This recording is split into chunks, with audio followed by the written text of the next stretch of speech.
гордо несут честь офицера и остаются верными данной присяге. 15 лет исполнилось Назрановскому 126-му полку Нацгвардии.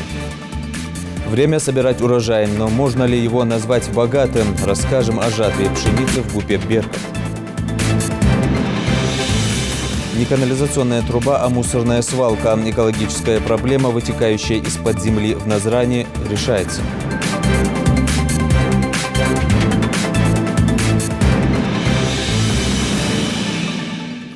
На канале Ингушетия Новости 24. Здравствуйте. 15 лет исполнилось Назрановскому 126-му полку Национальной гвардии России. Праздничное мероприятие сопровождалось показательными выступлениями военнослужащих. Присутствовало много почетных гостей. Отличившихся в службе наградили ценными подарками и почетными грамотами. О празднике тех, кто ценой своей жизни отстаивают мир и спокойствие в Ингушетии. Репортаж нашего корреспондента.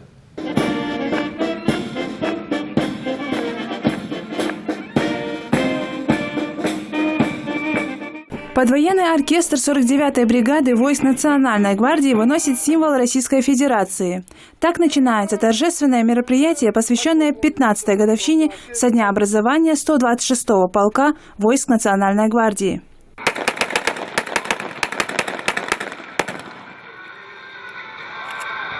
Официальной датой образования 126-го полка считается 24 июля 2004 года.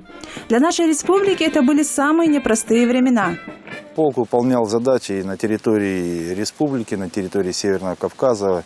Много личного состава, как уже говорилось, поощрено всеразличными наградами, вплоть до героев Российской Федерации. Конечно, есть жертвы, павшие, награжденные посмертно военнослужащие, поэтому сегодня также им отдается честь, дань уважения. В принципе, полк практически во всех точках Северного Кавказа участвовал, принимал. То есть полк единственный полк сейчас на территории, скажем так, Российской Федерации, который выполняет действительно боевые задачи. Бойцы 126-го полка войск Нацгвардии демонстрируют гостям идеальную военную подготовку. Они всегда отличались высоким профессионализмом, боевой выучкой и готовностью в любую минуту выполнить поставленные задачи, порой сопряженные с риском для жизни.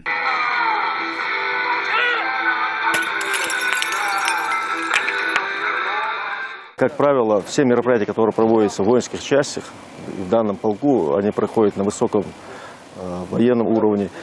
Я был свидетелем, когда именно данный полк формировался в каких трудных условиях, в такое неспокойное для республики времени. Поэтому как сейчас и как было раньше, это будет как небо и земля, потому что какие условия мы сейчас с вами видим, и условия для военнослужащих, и условия для офицерского состава, прекрасные условия, тут только служить и служить. Поэтому данный полк, он является и боевой такой единицей, которая выполняет все поставленные перед ними задачи. Это и охрана, и нашего населения Республики Ингушетия. В сегодняшний день, в настоящее время, на боевом посту находятся наши боевые товарищи, обеспечивают мир и стабильность на Кавказе, и в республике, и в стране. В этот день я хочу поздравить всех с этим праздником. Хочу пожелать, прежде всего, здоровья, благополучия, мира вашим семьям. Выражаю уверенность, что и в дальнейшем полк будет с честью и достоинством выполнять любые поставленные задачи. Поздравить полк с годовщиной пришли и представители органов государственной и исполнительной власти, а также ветераны Росгвардии. От имени правительства Республики Ингушетия и себя лично поздравляю вас с 15-й годовщиной со дня образования. На ваши плечи возложена сложная, но очень почетная обязанность – защита прав, свобод, законных интересов человека, охрана государственного и общественного порядка, борьба с терроризмом и экстремизмом. Хочется отметить большой вклад, вносимый личным составом части, военно-патриотическое воспитание молодежи республики, формирование положительного имиджа сотрудника правопорядка. Защита государства от внешнего условного противника – это очень важная задача. Но, на мой взгляд, более важная задача – это защита государства от внутреннего врага. Он более извращен и коварен. И вы сегодня стоите одни из тех, кто сегодня выполняет эту очень важную задачу. Я желаю вам профессионального карьерного роста, безопасной службы, вашим родным и близким терпения и понимания, здоровья, мира, всех благ. Магомед Горбаков, представитель Совета ветеранов Росгвардии по Ингушетии, с гордостью вспоминает, что именно при нем образовывалась войсковая часть. При мне основывали войсковую часть, при мне ее и создавали. Я как военнослужащий ушел на пенсию отсюда. Ветераны, пенсионеры, имеющие большие медали, ордена. Орден мужества имеют, герои России отсюда были. И мне приятно то, что и по 15-летие, и 100 лет пройдет, но войсковая часть находится в Республике Ингушетия. Наши ребята служат. Далее прошло награждение сотрудников грамотами и ценными подарками. Рядовой Манкиев Руслан Мусаевич.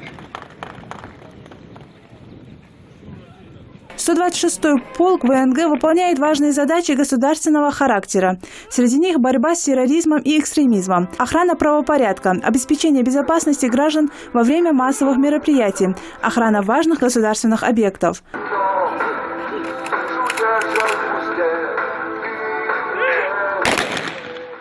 Зухра Дугиева, Хамзат Халухоев, Новости 24. В Министерстве труда России сообщили о новой величине прожиточного минимума. В целом по стране за первые 3 месяца текущего года для трудоспособного населения сумма составила более 10 тысяч рублей, а для людей пожилого возраста около 9 тысяч. По сравнению с предыдущим кварталом величина прожиточного минимума на душу населения увеличилась на 5%. И эта сумма, по прогнозам экспертов, будет расти и дальше. Ее последующее увеличение предусмотрено проектом, который разработал Минтруд страны за 2-й квартал текущего года. Согласно документу, сумма прожиточного минимума составит около 12 тысяч рублей. Сотни тонн урожая пшеницы мы уже успели собрать на сельхозугодьях государственного унитарного предприятия «Беркут». Но это только начало. Работы сейчас в самом разгаре. Жатва зерновых проходит без технических сбоев. Вот только погода временами подводит своим непостоянством. Тем не менее, аграрии пытаются успеть в срок и собрать максимум урожая. О том, как проходит жатва, расскажет Тамара Хашагульгова. На календаре 3-я декада июля, а значит жатва колосовых культур в группе «Беркут» в самом разгаре. Убирать пшеницу начали раньше обычного. Правда, из-за частых сюрпризов погоды хлеборобам пришлось затянуть с этим процессом. Аграрии успели намолотить около 450 тонн зерна. Неделю-две, можно сказать, уверенно, что мы почти не можем. Только сегодняшний день у нас с утра выдался солнечным. А так, ночью дождь, утром дождь. Никак не могли целый день работать. Поэтому немножко затянулось. Но осталось у нас гектаров под 100 убрать. Но думаю, неделю, дней 2-3 уберем. Завершим уборку. В ГУПе сегодня трудится около десятка человек. Каждый из них занят своим делом. Пока одни косят пшеницу, другие отвозят ее на склад. Но основная миссия, безусловно, ложится на плечи комбайнеров. Мурат Умаров трудится в хозяйстве со дня его открытия, а это порядка 26 лет. Пока нет дождей, он работает на своем комбайне вместе с напарником, что называется, до вечерней росы. Это лето на его памяти самое скудное для жатвы из-за постоянных сюрпризов природы.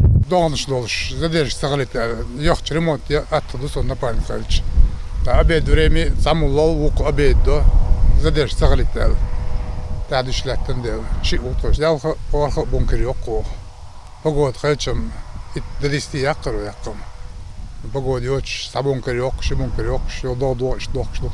Пока комбайн равномерно измельчает стебли и расстилает путь-дорожку по полю, оставшуюся солому и шелуху собирают механизаторы. Ее прессуют при помощи специальной техники. Примерно 46-48 за 50 рулон по полю день. Дина бархаю, исаю, шитаю, цайтаю. По 8 штук, по 9 отдают о каркаса. Все богатство ГУПа с многообещающим названием «Беркут» раскинулось на более 3000 гектарах земли, из которых 1300 гектаров – пахотные земли. На них аграрии засеяли овес, кукурузу, подсолнух, горчицу, ячмень и пшеницу. Последняя занимает в хозяйстве порядка 500 гектаров.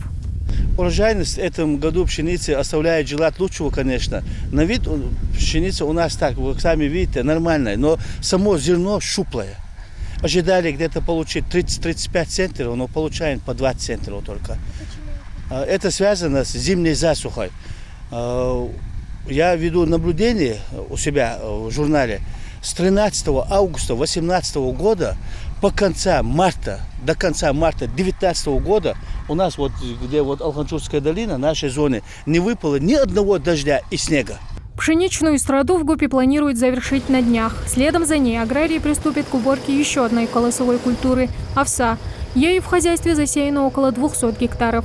Дня 2-3 мы завершим пшеницу и потом уберем тоже, если погода позволит, опять же, уберем дня тоже 3-4 овса и завершим уборку колосовых культур.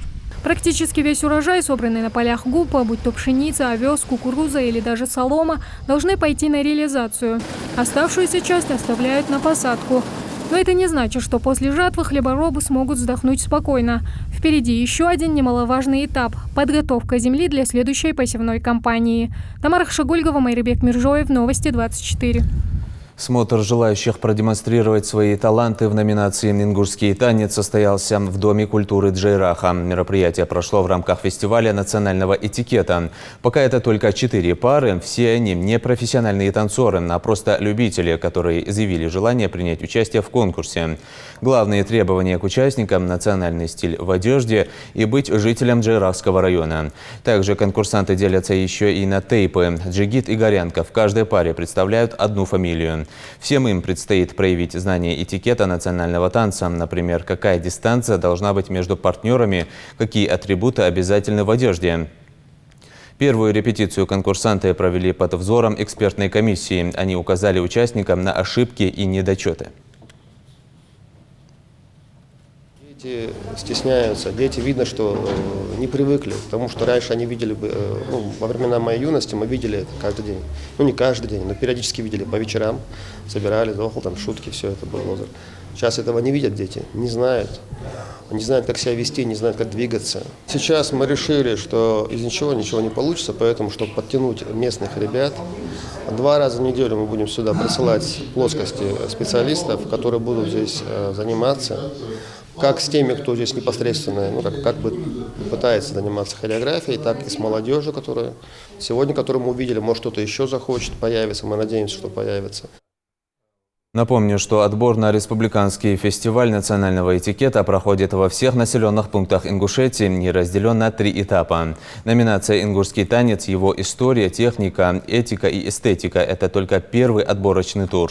Главная задача мероприятия – сохранение и пропаганда духовно-нравственных ценностей ингушского народа. Канализация, работавшая на протяжении долгого времени не по прямому назначению, стала звездой Инстаграма. Все дело в том, что труба, простиравшаяся под улицей Асканова в Назране, забита мусором. Многочисленные бытовые и даже строительные отходы засорил канализационный сток и вырвался наружу из-под земли, вытекая прямо на дорогу. Невыносимый запах, нелицеприятная картина и, конечно, автомобильные заторы. Как решается экологическая проблема, расскажет Жаридат Халухоева.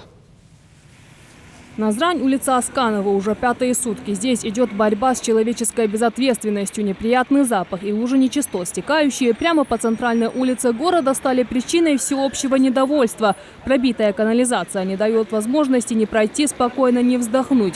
Если жители уверены, что это на совести водоканалы и организация не дорабатывает, в ведомстве причину канализационной катастрофы видят совсем в ином. 450 без очила улыжер. Так, который цик аихки ацакию хихрол айла улыр, но таган в асхагол цин, но дух этажный, дух адеш, коллектор выдерживает децизалью нагрузка. Ерцуган денца 70-го года денца латыжа коллектор цендуку балхуж мудойцик, танах ачахта на покрышка, нах Хацеляцич нах алыш мычи шишаи чумычахай чичаяхай та покрышка ардыкыш сюда пакет дукамяхка оччерха. Со слов коммунальщиков, это только часть нелицеприятного клада, вытащенного ими из 6-метровой глубины канализационного коллектора. По всей видимости, туда бросали все подряд. Плюс ко всему недобросовестность дорожников. Строительный мусор, видимо, попавший в яму во время ремонтных работ, также не убрали. Колеса от автомобиля и доски доставали оттуда, такого не было. Тем более, что затвердевшие асфальтобетонные смеси и всего такого, гравирная смесь строительного материала, такого не было. Да, было, чтобы туда сбрасывали органы вот, животных, орган, то все было, но подобного не было. Скопившиеся за годы нечистоты зараз не очистить, говорят работники профслужб. С первого дня работа по вычищению коллектора велась механическим и ручным способом. Как видно, к результату эти действия не привели. Как в общем и привлечение спецтехники. Пришлось скрывать асфальтовое покрытие и рыть траншею. Сразу же были все меры приняты для того, чтобы это локализовать, по возможности обезопасить проезжающий транспорт и принять все меры для того, чтобы ликвидировать эту аварию. Сейчас мы сюда пригласили и автомобиль специального назначения из Грозного, свою технику всю бросили на это дело. Мы сначала, конечно, хотели не портить асфальтобетонное полотно, которое здесь недавно по нас проекту проложили. Тем более, что когда ложили асфальт, велись эти работы, вот этой ситуации не было. Коллектор работал безбожно, без аварийных ситуаций. Но после укладки асфальтобетонных смесей, после работы здесь, завершения работ, случилось то, что здесь сейчас образовался затор. Усложняет работу и поток автотранспорта. Улица Асканова – одна из главных магистралей города. И за день здесь проезжает тысячи машин. Ситуация, когда приходится стоять в пробке, а теперь еще и терпеть неприятный запах, совсем не прибавляет терпения у водителей. Но несмотря на трудности, коммунальщики обещают устранить проблему как можно скорее.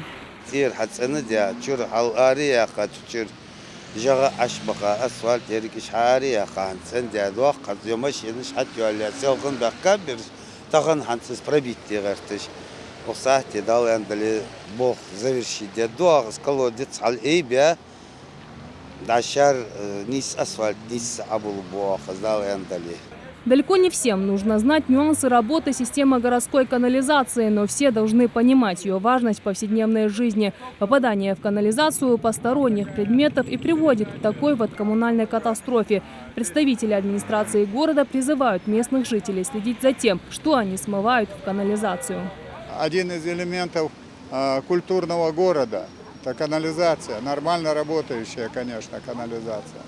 Сегодня мы видим картину, когда по нашей же вине, по вине тех, кто работает или кто живет в городе Назрань, на всеми нами любимый город, мы сейчас загадили из-за того, что один кто-то кому-то или по недомыслию, или потому с целью вредительствовать, бросил туда что-то, и получилась вот такая вот картина. Она очень нелицеприятна, но все меры приняты, принимаются, и этот затор будет ликвидирован. Вопрос с прорывом канализационной ямы будет решен. Возникнет ли проблема вновь, зависит от сознания самих жителей города. Впереди еще работа по асфальтированию снятого покрытия. А это дополнительные финансовые расходы для местной администрации. Радат Хулухоева, Адам Далаков, Новости 24. Трасса Назрань-Грозный подвергается реконструкции. Ремонтные работы идут активными темпами и с учетом всех современных стандартов дорожного строительства. Протяженность полотна 4,5 километра, ширина 10 метров. Участок дороги в ремонте нуждался на протяжении нескольких лет. Сейчас реконструкция стала возможной благодаря реализации нацпроекта «Безопасные и качественные автомобильные дороги». О сроках строительства транспортной артерии репортаж Дианы Дударовой. Тяжелая техника и строительные работы на этом участке дороги пока немного затрудняют движение, но совсем скоро результат их работы позволит автомобилистам с удовольствием рассекать по дороге Икажево-Алиют. Приступили к работе на этом участке неделю назад. Покрыть асфальтобетоном планирует 2 километра полотна дороги Икажево-Алиюрт. В рамках реконструкции также проложат тротуар, предусмотрят прицепные обочины, установят искусственные ограничители скорости и пешеходные переходы. В рамках реконструкции данного объекта будет проведено приведение параметры дороги будут приведены в соответствие требованиям автомобильной дороги 3-й категории. На объекте задействовано более 20 рабочих. Сейчас дорожники готовят основание полотна к покрытию асфальтобетоном. Для проведения качественной работы есть необходимый стройматериал и техника – погрузчики, экскаваторы, катки. Асфальт, крошки асфальтные.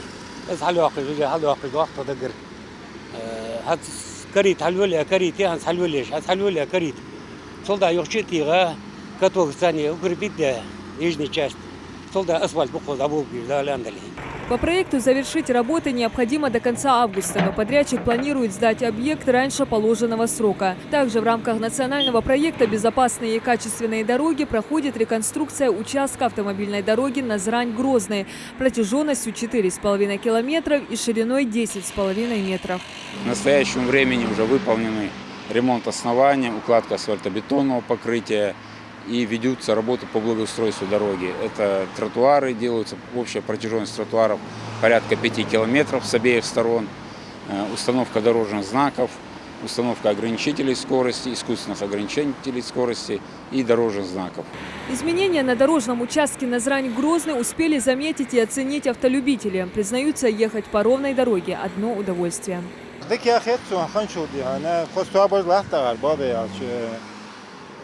دیگه شو آرادی هن دیگه در درلات نو ساز دو همه دیوانه ایش دو همه ساز متر بیشتر میوز نو توی راه کار مختبر راه دال سادول دال مال دول دیمون باز بانیک خبر وین جو همه دیر لا لا جو قهق وقت باکیش نه دال مال دول سن دال ریاض خالص برکوش دیک بیانیک دو ریاض کی نقصون بم بوزی دو ریاض بولجی halkın вообще مو بر مو بار نو حن مو ديك باتر هنا حن вообще ترتو مناخ غاش ليل ترتو رش حداد بردورش خيتاي так نو اسفل حداد ديال رياس خل بركو يقيم الله خاچن.